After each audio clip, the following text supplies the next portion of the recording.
सातवां छंद पढ़ेंगे, 7 नंबर का छंद पढ़ेंगे। 7वां छंद एक बार फिर से पढ़ते हैं और फिर उसकी चर्चा करते हैं। कोई बुरा कहो या अच्छा, लक्ष्मी आवे या जाए, लाखों वर्षों तक जीऊं या मृत्यु आज ही आ जाए, अथवा कोई कैसा ही भय या लालच देने आए, तो भी न्याय मार्ग से मेरा कभी न पद डिगने पा। देखिए, ये मेरी भावना पंडित जुगल किशोर जी मुख्तार युगवीर द्वारा रचित जन कल्याण आत्म कल्याण की भावना से ओतप्रोत भावना उन्होंने मेरी भावना लिखी, लेकिन ये आप और हम सबकी भावना हो गई। उन्होंने ऐसी भावना लिखी कि सबको ये पसंद आ गई कि हाँ मेरी भी यही भावना है, हाँ मेरी भी यही भावना है। और वो जो मेरी भावना थी वो सबकी भावना हो गई। तो आप हम सबकी क्या भावना है, नाम नहीं बदलना है, नाम तो मेरी भावना ही है। सब अपने अपने दृष्टि से विचार करें कि भाई मेरी बात है, मेरी बात है, मेरी ऐसी भावना है। तो पहले छंद में तो देव का स्वरूप बताया गया था और भक्ति भाव से उसमें मेरा चित्त लगा रहे, ये बात कही थी। दूसरे छंद में उन्होंने गुरु का स्वरूप बताया और तीसरे छंद में इसकी आवाज थोड़ी कम करनी पड़ेगी माइक की। हाँ, ये ऑफलाइन में आप लोगों को गूंज रही है ना, ऑनलाइन वालों को तो कोई दिक्कत नहीं है, उनके तो अलग जा रही आवाज है ना। आप लोग तो ये बटन अपन ने हाँ थोड़ा सा बढ़ाया था उस समय, तो वो थोड़ा सा कम कर। हाँ अभी थोड़ा वापस बढ़ाओ, थोड़ा सा, अभी थोड़ा सा और। हाँ अब ठीक, ठीक है ना। हाँ। और तीसरे छंद में उन साधुओं की संगति करने की, उनके सत्संग करने की भावना और साथ ही 5 पापों से बचने की भावना व्यक्त की गई थी। चौथे छंद के अंदर 4 कसायों से बचने की बात और साथ ही परोपकार की बात भी हमने भावना भाई। और 5वें छंद में जो समाधि की 4 भावनाएं हैं, मैत्री, प्रमोद, कारुण्य और माध्यस्थ, उनमें से 3 भावनाओं की चर्चा आई। और 6वें छंद में चौथी भावना जो प्रमोद भावना, वो उसकी चर्चा की। और साथ ही हम कृतज्ञ बने रहें, कृतघ्न ना हो, मतलब जिसका भी हमारे ऊपर जीवन में थोड़ा सा भी उपकार हो तो हम उसका याद रखें, एहसान माने, उसको भूल नहीं जाए। और साथ ही हम गुणग्राही बने, कभी भी दोषों को ग्रहण ना करें, गुणों को ग्रहण करें। हमने दुर्योधन और युधिष्ठिर के दृष्टांत से उस बात को भी समझा था कि किस प्रकार नगर में जब भेजने पर दुर्जन की खोज में युधिष्ठिर को और सज्जन की खोज में दुर्योधन को श्री कृष्ण के द्वारा भेजे जाने पर वे दोनों खाली हाथ आ गए थे, क्योंकि युधिष्ठिर को कोई दुर्जन नजर नहीं आया और दुर्योधन को कोई सज्जन नजर नहीं आया। तो हमें कैसा बनना, दुर्योधन जैसा कि युधिष्ठिर जैसा? कि युधिष्ठिर जैसा बनना कि हमें सब सज्जन नजर आए, हमें गुण ही नजर आए, हमें किसी के दुर्गुण नजर ही ना आए, और आ भी जाए तो उनकी उपेक्षा कर दें, उनको ग्रहण नहीं करें। ग्रहण तो हम गुणों को ही करें, जैसे अच्छी अच्छी चीजों को ग्रहण कर लें और बुरी बुरी चीजों को छोड़ दें। लोक में भी ऐसे ही पद्धति है, तो कम से कम हम इस पर विचार करें। अब अपन 7वां छंद पढ़ते हैं और इस 7वें छंद में क्या बात कही जा रही है, तो वो मैं आपको एक वाक्य में बता देता हूं कि इसमें इतनी बात कही जा रही है कि हम न्याय मार्ग को नहीं छोड़ें। 7वें छंद में हमारी क्या भावना है कि हम न्याय मार्ग पर चलते रहें, मतलब सच्चे मार्ग पर चलते रहें, सही रास्ते पर चलते रहें, हम सत्य के मार्ग पर चलते रहें, धर्म के मार्ग पर चलते रहें, न्याय नीति के मार्ग पर चलते रहें, और इससे डिगाने के लिए जितने भी विघ्न आने हो आए। कोई हमें भय देवे डरा के, कोई हमें लालच दे के, कैसे भी करके हमें न्याय के मार्ग से डिगाना चाहे तो हम ना डिगे। ये भावना हमने इस 7वें छंद में भाई। क्या भाई 7वें छंद के अंदर भावना देखो, कोई बुरा कहो या अच्छा, लक्ष्मी आवे या जावे, लाखों वर्षों तक जीऊं या मृत्यु आज ही, अथवा कोई कैसा ही भय या लालच। अब ये 3 लाइनों में तो विघ्नों की बात है। क्या क्या विघ्न आ सकते हैं हमको न्याय मार्ग पर चलने में, क्या क्या तकलीफें आ सकती है, उन तकलीफों की बात की 3 लाइनों में।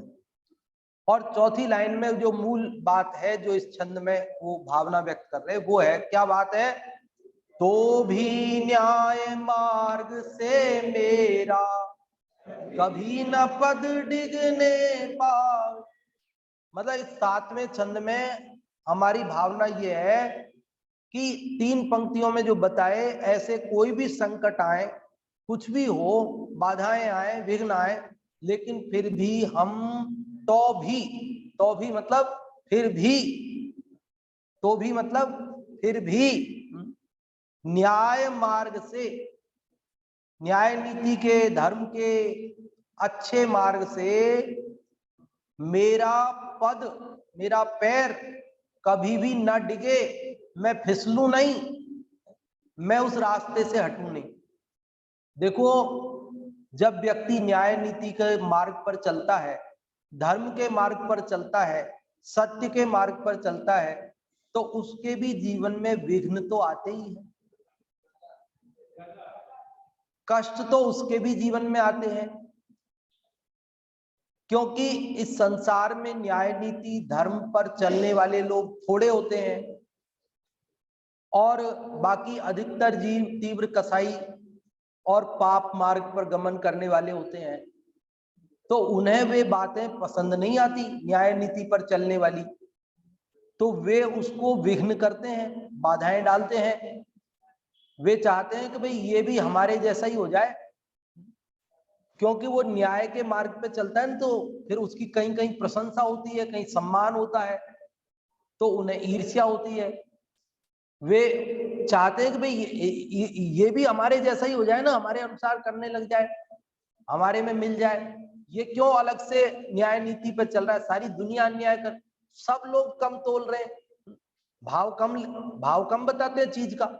जो चीज बाजार में 12 रुपए किलो बिक रही है तो ये 10 रुपए किलो में बेचते हैं दुकानदार, और फिर बाद में 1 किलो की बजाय 800 ग्राम दे देते हैं, 900 ग्राम दे देते हैं, उसमें कुछ मिला देते हैं। अब ईमानदारी न्याय के मार्ग पे चलने वाला तो वो तो कहेगा साहब मैं तो पूरे 12 रुपए लूंगा साहब, और मेरे यहाँ तो माल असली है, पूरा तोल के दूंगा, और मैं पूरा, आप चेक करवा लो, लैब टेस्ट करवा लो, मेरी चीज ओरिजिनल है। लेकिन उसको भी परेशान करने वाले लोगों की कमी जगत में नहीं। अरे और परेशान करे तो करे, घर वाले परेशान करते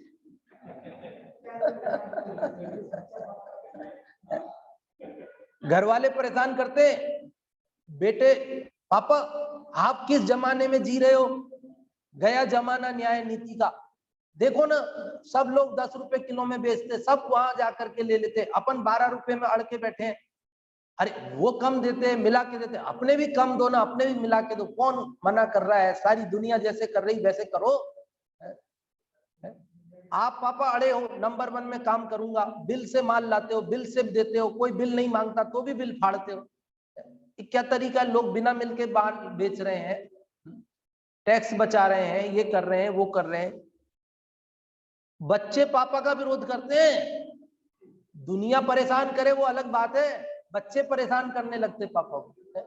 पापा आपको पता नहीं महंगाई हो रही है, सब खर्चे हैं, पढ़ाई के, इसके उसके, आपको पता नहीं कैसे काम चलेगा, आपका जमाना अलग था, अब आप अब पापा कहते कि नहीं बेटा हमने तो शुरू से न्याय नीति से काम किया, हम तो न्याय नीति से करेंगे, जब तक हम जिंदा है हम करते, हम तो ऐसे ही करेंगे। फिर उनको अब वो कहना तो ये चाहते तुम भी ऐसे ही करो, लेकिन नहीं बस चलता तो कह देते हैं कि तुम्हारी मर्जी है जो करना, लेकिन हमको न्याय मार्ग से मत रोको। लेकिन बच्चे उनको भी रोकने लगते हैं।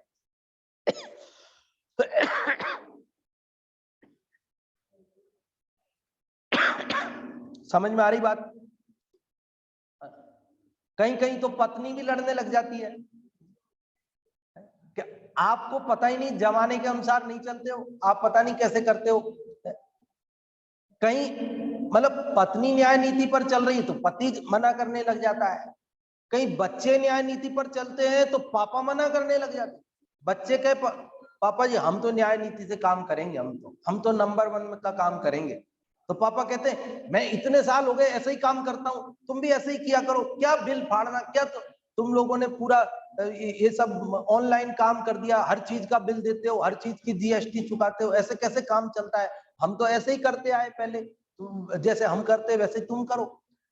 मैं ये नहीं कह रहा कि बेटे ही बाप को रोकते, कहीं बाप बेटे को रोकता है, कहीं पत्नी पति को रोकती है तो कहीं पति पत्नी को रोकता है। ये मैंने परिवार की बात कही, कहीं रिश्तेदार कहेंगे, कहीं मित्र कहेंगे, कहीं पड़ोसी कहेंगे। अब मैं ऑनलाइन में बोलना नहीं चाहता, नहीं कौन कौन रोक देते हैं वो भी बात है। कहीं कहीं तो जिन पर भ्रष्टाचार रोकने का जिम्मा है वो ही कहते अरे आप ऐसे कैसे काम करते हो, आप किया करो कुछ हमें भी दिया करो।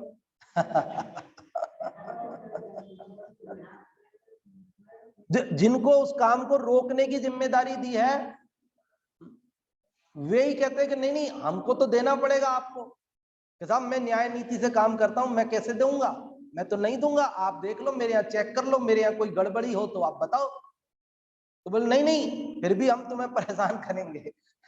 तुमको जैसे करना है काम करो, हम तुम्हें रोकने नहीं आ रहे, लेकिन हमें तो हमारा, समझ रहे बात को? मतलब कहने का यह है कि न्याय के मार्ग पर चलने वालों को भी विघ्न नहीं आते, सो बात नहीं है। ज्यादा कम की तो बात नहीं है, वो तो आते तो सभी को ही है, क्योंकि विघ्न बाधाएं तो पाप के उदय से आते हैं और पुण्य के उदय से नहीं आते हैं। सीधी सी बात है कि पाप का उदय अगर मेरा तीव्र होगा तो मेरे ज्यादा आएंगे, और किसी के पाप का उदय कम होगा तो उसको कम आएंगे। वर्तमान में वो पाप कर रहा है उसका फल बाद में, अभी जो पुण्य कर रहा है उसका फल बाद में। लेकिन पूर्व में यदि मैंने पाप किया हुआ है, भले मैं अभी न्याय नीति के मार्ग पर चल रहा हूं, तो मेरे जीवन में कष्ट आते हैं, बाधाएं आती हैं, विघ्न आते हैं। इसी प्रकार अगर किसी ने कम पाप पूर्व में किए हैं, भले वर्तमान में कर रहा है लेकिन पूर्व में कम किए हैं, तो उसको कम भी आते दिखते हैं, लेकिन आते तो हैं, क्योंकि संसार के अंदर ऐसा तो कोई नहीं है कि जिसको कोई पाप या पुण्य का उदय ना आता। चलो आज थोड़ा आप लोगों को डिस्टर्ब हो रहा है, कभी कभी खांसी परेशान करती है, आप जानते हो, एक बार चालू हो जाती है तो पूरे मौसम परेशान करती है। देखो क्या कह रहे हैं, तो इस छंद के अंदर आप ये बता रहे हैं कि न्याय मार्ग पर चलने वाले को क्या क्या बाधाएं आ सकती है। तो कुछ बाधाएं 3 पंक्तियों में उन्होंने कहा कि कोई बुरा कहे, कोई आपकी बुराई कर सकता है, बहुत ईमानदार बनते हैं, कोई ईमानदार होते हुए भी कोई बेईमान कहेगा, लूटते हैं साहब, सब लोग 10 रुपए किलो माल दे रहे हैं, वो 12 देते, लूट रहे साहब।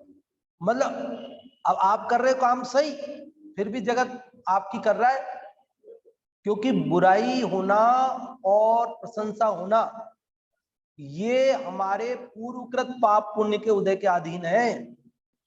देखो एक यशस कीर्ति कर्म का उदय होता है और एक अयशस कीर्ति कर्म का उदय होता है। मैं थोड़ा सा भी काम करूं, लेकिन यदि मेरे यशस कीर्ति कर्म का उदय है तो लोग मेरी प्रशंसा करेंगे, और मैं अच्छा काम करूं, खूब काम करूं, तो भी मेरे अपयश कीर्ति कर्म का उदय हो तो लोग मेरी प्रशंसा नहीं करेंगे, मेरी बुराई करेंगे। मैं अच्छा कर रहा हूं बुरा कर रहा हूं इससे कोई मतलब नहीं है। मेरी प्रशंसा होगी कि निंदा होगी, ये मेरे पुण्य और पाप के अधीन है। किसके अधीन है? मेरे यश कीर्ति कर्म या अपयश कीर्ति कर्म के उदय के अधीन है। जिसकी प्रशंसा हो रही इसका मतलब वो सही कर रहा हो ऐसा नहीं है। बुरा करने वालों की भी लोग प्रशंसा करते हैं, और जो सही कर रहे हैं जिनकी निंदा हो रही है वो गलती कर रहे हैं ऐसा जरूरी नहीं है। कई सही करने वालों की भी लोग निंदा करते हैं। बोलो होता है कि नहीं होता है ऐसा? एक व्यक्ति रात्रि में भोजन नहीं करा रहा है, एक व्यक्ति जमी कंद नहीं खिला रहा है, लोग कह रहे हैं क्या है ऐसे थोड़ी करना चाहिए क्या?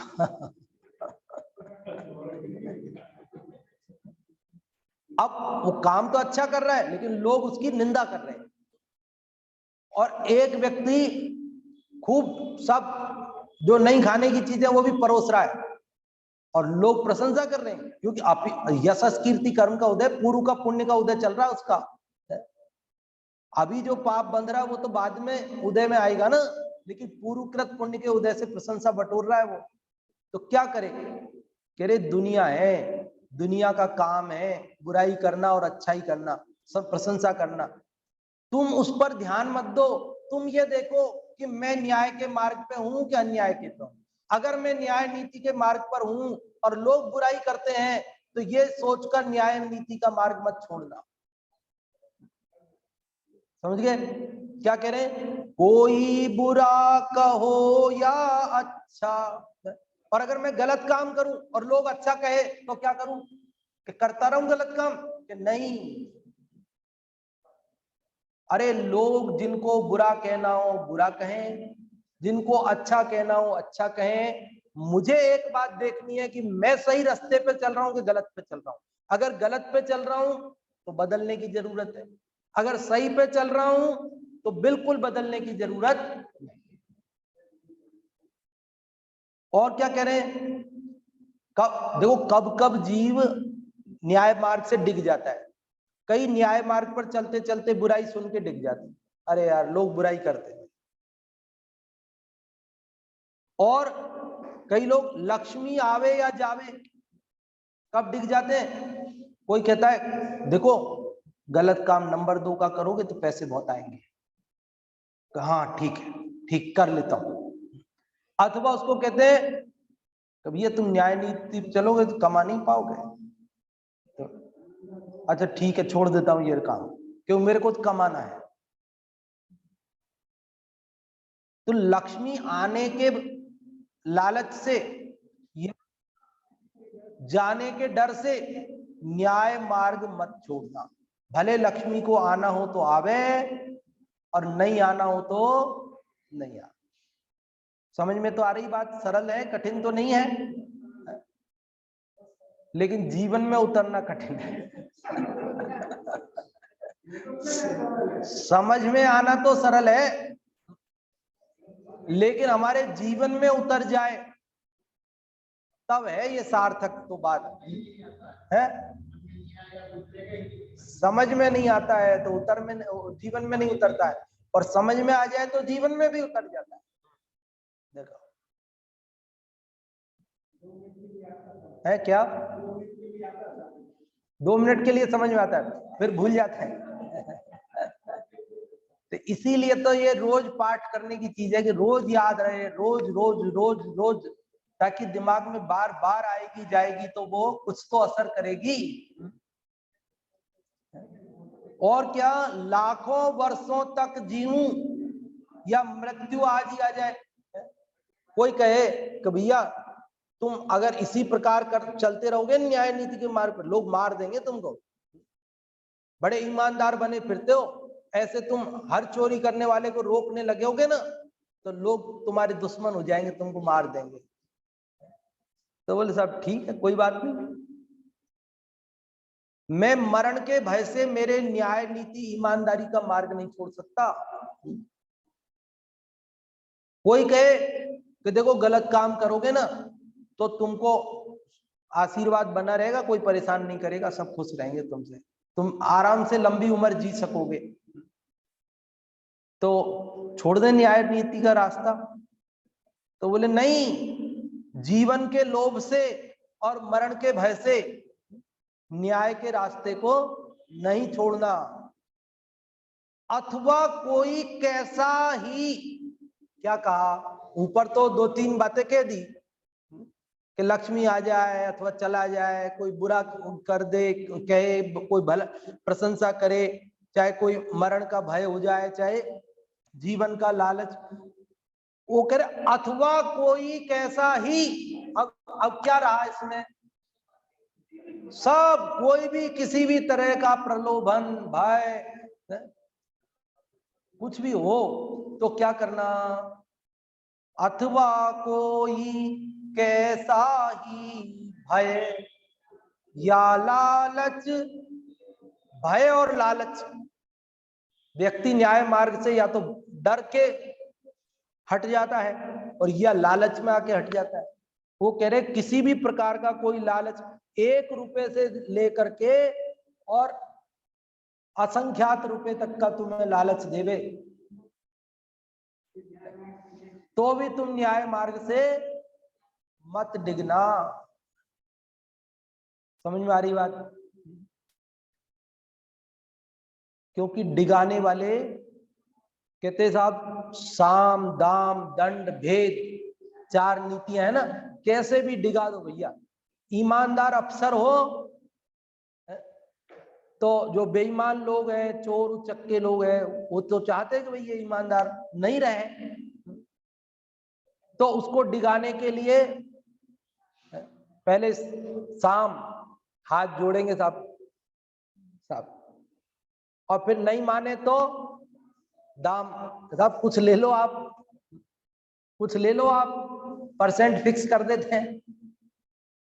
और जब दाम से भी नहीं माने तो फिर मेरे से बुरा नहीं होगा, देख लूंगा, चलो आप ऑफिस से निकलोगे कि नहीं निकलोगे। आपका बच्चा स्कूल में जाता है ना, अपहरण कर देते हैं, बोलो क्या करोगे।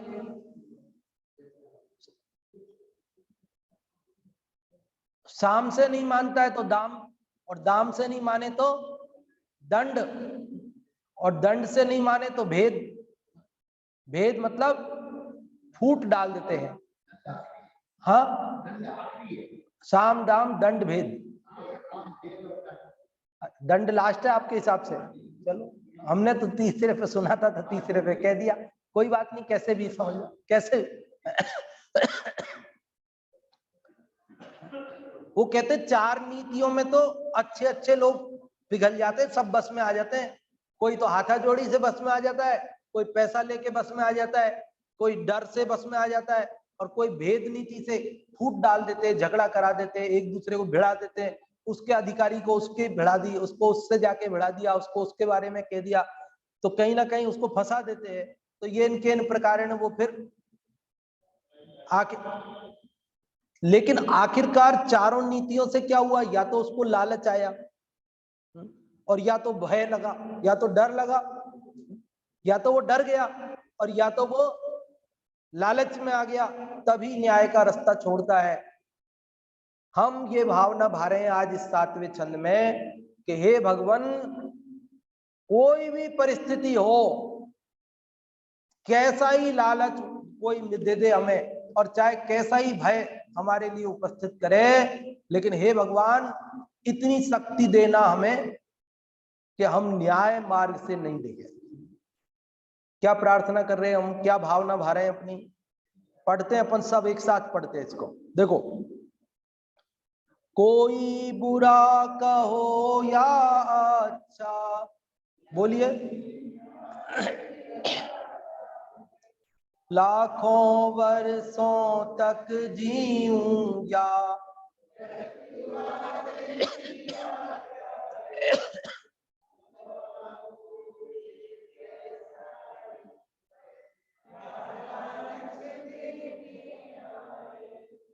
तो भी न्याय मार्ग से मेरा कभी न पद डिगने।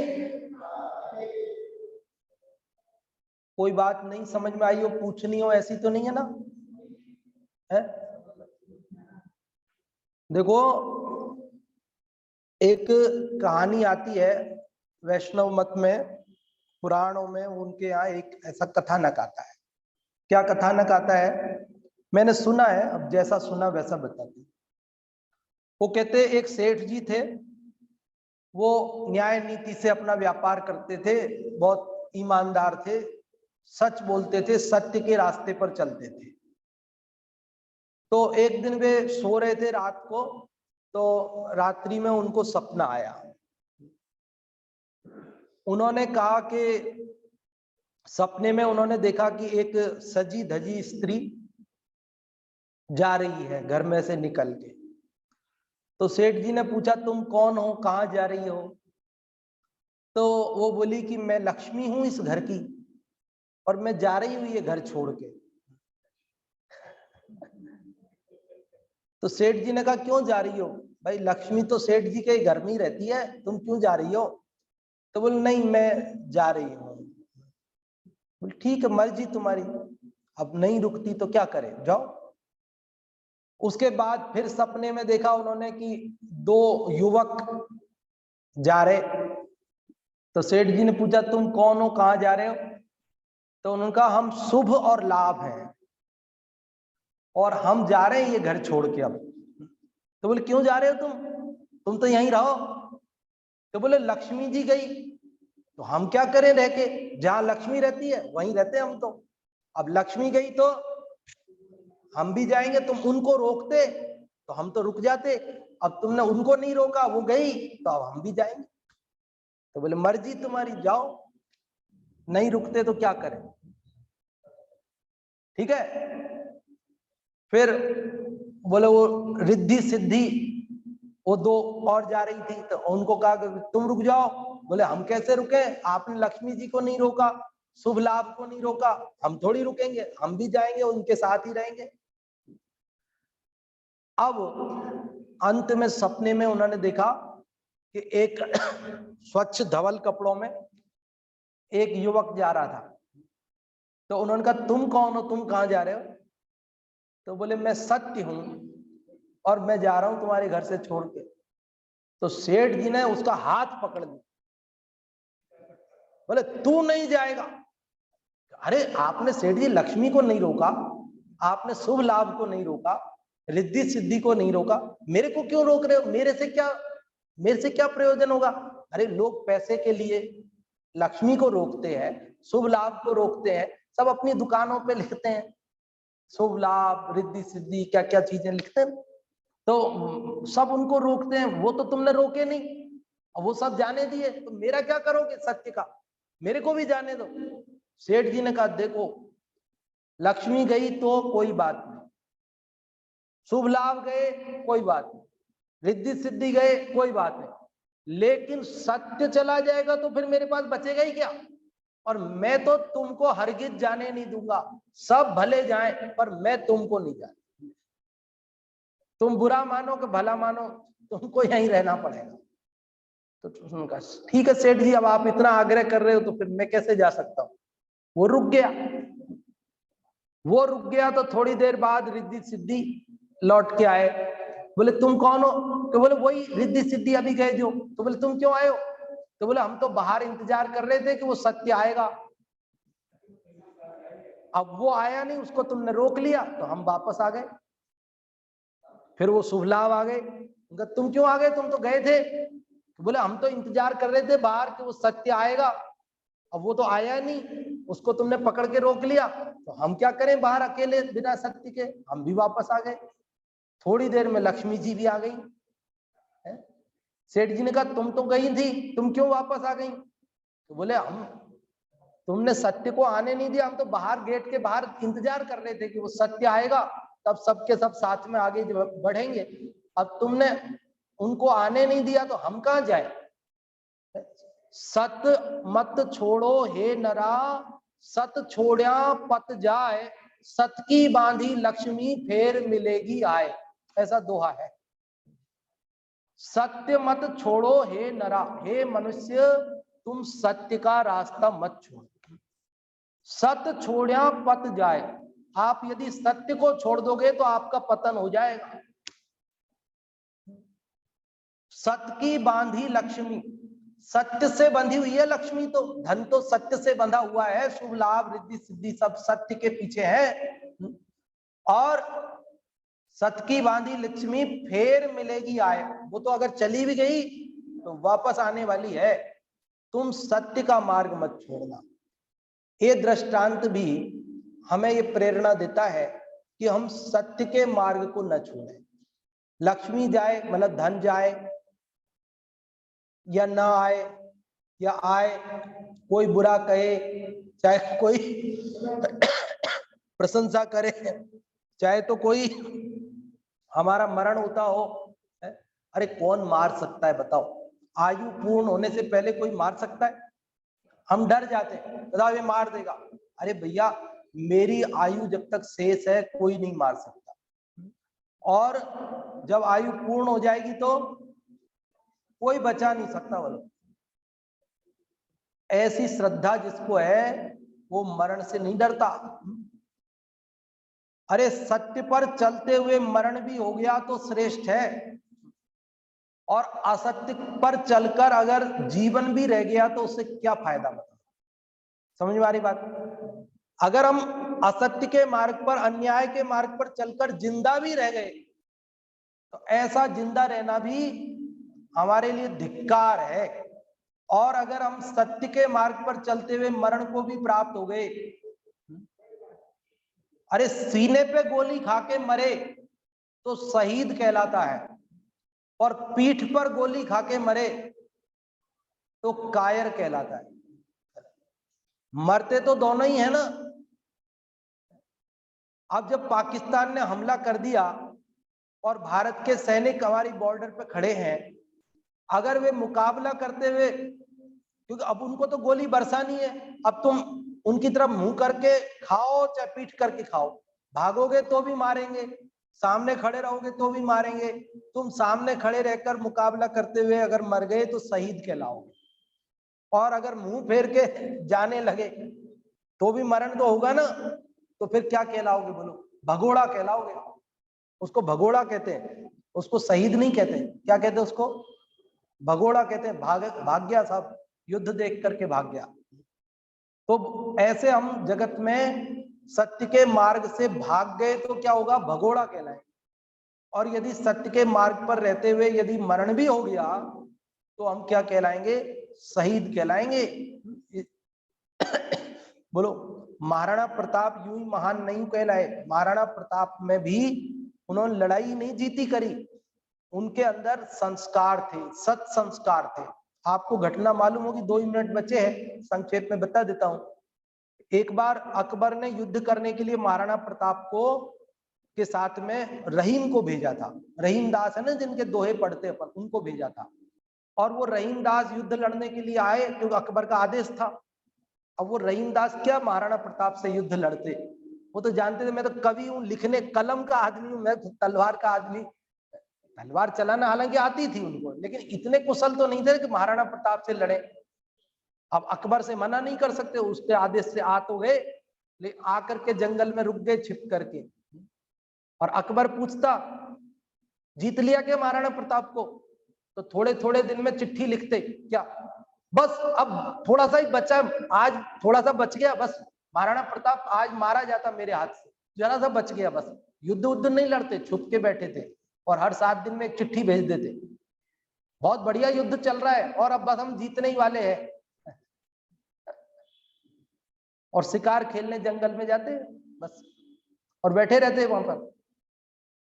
एक दिन अमर सिंह जो थे ना इनके महाराणा प्रताप के बेटे, ये उधर से निकले तो वो तो शिकार खेलने गए थे रहीम दास जी, और उनकी जो स्त्रियां थी ना मुस्लिम, उनको बंदी बना के ले आए, पकड़ के ले आए, क्योंकि वो हिंदुओं की स्त्रियों को बंदी बना के ले जाते थे, अत्याचार करते थे।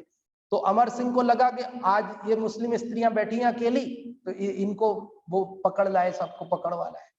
महाराणा प्रताप से ने पूछा, ये कौन स्त्रियां हैं, किनको लाए हो? तो बोले ये शत्रु सेना की स्त्रियां हैं, इनको लाए हैं। तो उन्होंने अपने बेटे को डांटा, अमर सिंह को, बोले स्त्रियां किसी की भी हो, भले वो दुश्मन की हो, स्त्रियों का तुम्हें सम्मान करना चाहिए। इस प्रकार का अपमान करना हमने तुम्हें नहीं सिखाया। भले वो शत्रु की सेना की है, लेकिन उन्होंने हमारा क्या बिगाड़ा है? हम उनका वो हमारे हिंदू स्त्रियों के साथ अत्याचार करते हैं। बोले वो क्या करते हैं क्या नहीं करते वो अलग बात है, वो उनके संस्कार वैसे हैं, हमारे संस्कार ऐसे नहीं हैं। हम तलवार की बल पर जीतेंगे, लेकिन इस प्रकार से अन्याय अनीति का काम नहीं करेंगे। और उन्होंने कहा ससम्मान इनको लौटा के आओ, ससम्मान। अमर सिंह को कहा ससम्मान लौटा के आओ इन स्त्री को वापस, तो ससम्मान लौटाने भेज दिया। इसलिए महाराणा प्रताप महान कहलाए।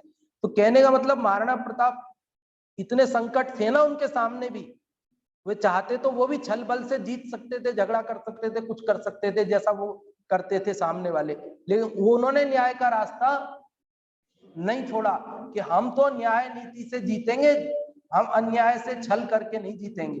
तो हम भी व्यापार करेंगे तो न्याय नीति से, जीवन जिएंगे तो न्याय नीति से, नौकरी करेंगे तो न्याय नीति से, अन्याय से छल बल से। तो आज का समय भी अपना